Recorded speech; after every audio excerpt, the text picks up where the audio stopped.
আসসালামু আলাইকুম। আজকে বানাবো ডিলিশিয়াস পাবদা মাছ ভুনা।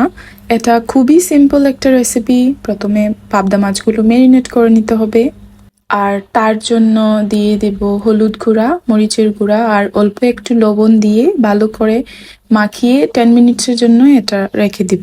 এরপর একটা প্যানে মাছগুলা ভাজার জন্য তেল দিয়ে দিব, আর তেল গরম হয়ে গেলে মাছগুলো দিয়ে দিব। মাছগুলো কিন্তু খুব একটা কড়া করে ভাজবো না, জাস্ট হালকা একটু ভাজবো। এক সাইড ভাজা হয়ে গেলে উল্টে দিব। উল্টানোর কাজটা একটু সাবধানেই করতে হবে, না হলে মাছগুলা ভেঙে যাওয়ার সম্ভাবনা থাকে। এই তো আমার মাছ ভাজা ডান। এখন সবগুলা মাছ তুলে নিব, আর সেম প্যানেই দিয়ে দেব পেঁয়াজ কুচি।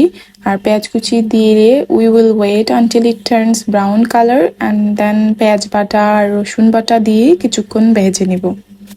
এভাবে ভাজার কারণে রসুন আর পেঁয়াজের যে একটা স্মেল থাকে ওইটা চলে যায়।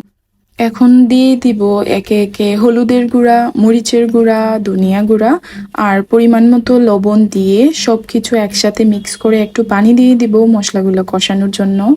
আর মশলার তেলটা যখন উপরে ভেসে আসবে তখন দিয়ে দিব 4-5টা কাঁচামরিচ। মশলাটা একটু ভালো করেই কষাতে হবে, এতে টেস্ট ভালো আসে।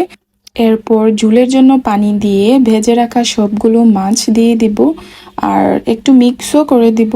তারপর ঢাকনা দিয়ে ঢেকে 5 to 7 মিনিটস ওয়েট করব। আর এরই মধ্যে ঝোলটা কমে একদম পারফেক্ট একটা গ্রেভি হয়ে যাবে। আর তারপর ধনেপাতা দিয়ে গার্নিশ করে সার্ভ করব আমার মজাদার পাবদা মাছ ভুনা। আলহামদুলিল্লাহ, মাছটা কিন্তু অনেক মজার ছিল। If you like the recipe, don't forget to give a like and share. আল্লাহ হাফেজ।